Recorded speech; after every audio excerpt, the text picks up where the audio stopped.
आजको मेरो लेख एक महिलाको जीवनका धेरै चरणहरूमध्ये छोरीबाट बुहारी हुने चरणमा आएका धेरै भावनाहरूको उथलपुथललाई थोरै सारांश निकालिएको एक लेख हो। यस लेखको शीर्षक मैले सपनाको तिलाञ्जली भनेर दिएकी छु। लेख यसरी सुरु हुन्छ। सपनाको तिलाञ्जली। म सानी हुँदा एक दिन राति दिदीसँग निदाउने बेलामा उहाँको कपाल चलाउँदै भनेकी थिएँ, दिदी, म ठुली भएर बाबाआमाको लागि एउटा ठुलो घर बनाउँछु है। दिदीले पनि मेरो सपनामा भएको घरलाई भत्काउनु भएन। भन्नु भएन कि छोरीको जात घर बनाउन होइन, घर सर्न बनेको हो। हुन्छ नि, बरु अबेर भयो, अब निदाउ त भनेर मेरो घर बनाउने सपनालाई पास गरिदिनु भएको थियो उहाँले।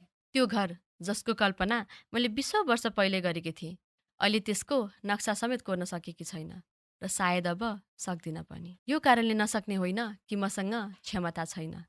म छोरी भएर जन्मेकी भए पनि मेरा बाबाआमाले मलाई छोराभन्दा कम सम्झनु भएन। आफ्नो छाक घटाएर होस् वा आफ्नो इच्छालाई इच्छामा नै सीमित गरेर होस्, मलाई यो काबिल बनाउनु भएको छ कि एउटा घर त के, म एउटा सानोतिनो महल नै खडा गर्न सक्छु।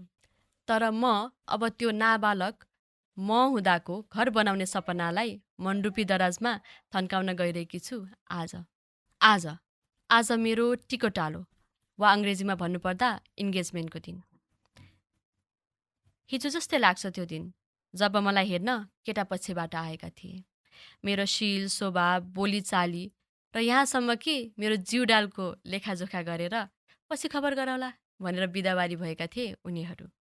घर गएर उनीहरूले कुन तराजुमा मेरो स्वभावलाई जाँचे त्यो त थाहा भएन, तर मेरो गुणतिरको भएको वजन उनीहरूको अपेक्षातिर भन्दा हलुङ्ग निक्ल्यो क्या र। केही उनीहरूलाई उपहारको रूपमा दाइजो र उनीहरूको आफन्तजनलाई लुगाफाटोको व्यवस्था मिलाउने शर्तमा हाम्रो तराजुलाई समानान्तर बनाइयो र टिकोटालोको दिन तय गर्न पण्डितलाई बोलाइयो। भूत भविष्य र वर्तमान देख्छन् अरे चिना हेराउँदा। तर यी पण्डित जाली परेछन् क्या हो। मेरो त्यस्तो ठुलो चाहना उनले देख्न सकेनन्। देख्दा हुन् त भन्दा हुन्, यी नानी आफै केही बन्न चाहन्छन्, आफ्नो खुट्टामा उभिन सक्ने काबिल बनाएर छाड्नु यिनलाई। विवाहरूपी पिजरामा अहिले बन्द नगरिदिनुहोला। तर उनले त्यसो भनेनछन्।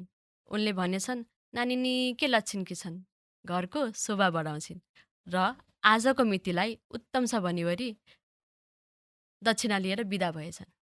मिति तोकेपछि छुट्टै माहौल थियो घरमा, तर त्यो रौनकले मलाई किन कोलाहलको आवाज दिने गर्दथ्यो। मनमा विवाहको नाउँमा बज्नुपर्ने सहनाईको सट्टा मनमा मातम शङ्ख बजिरह्यो। सायद मेरो सपनाको मलामी गइरहेका थिए मेरा चाहनाका वीरहरू, मौन र निराश हुँदै। आज चन्दन र अक्षताले मैले कलशलाई पुजिरहँदा मेरा पूज्य गुरुहरूको याद आउँदो हो।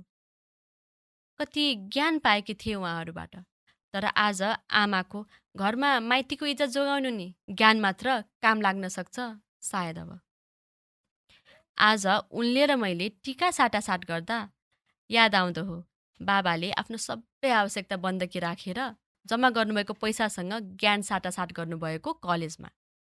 तर कलेजको सिपको सट्टा मलाई चुला चौकाको ज्ञानमा नै सीमित हुनु पर्ला सायद। अब आज उनले मालाई पहिराइदिँदा मलाई याद आउँदो हो, आमाले रक्षा गर्छ है भनेर मनोकामनाको ध्वजा पहिराइदिनु भएको।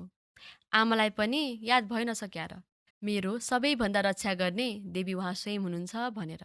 मैले सबैले चाहे जस्तो घर बनाउन सक्छु वा सक्दिनँ त्यो त मलाई थाहा भएन, तर यो छोरीले बुहारीकै रूपमा किन नहोस् एक दिन घर बनाएरै छाड्छे। धन्यवाद।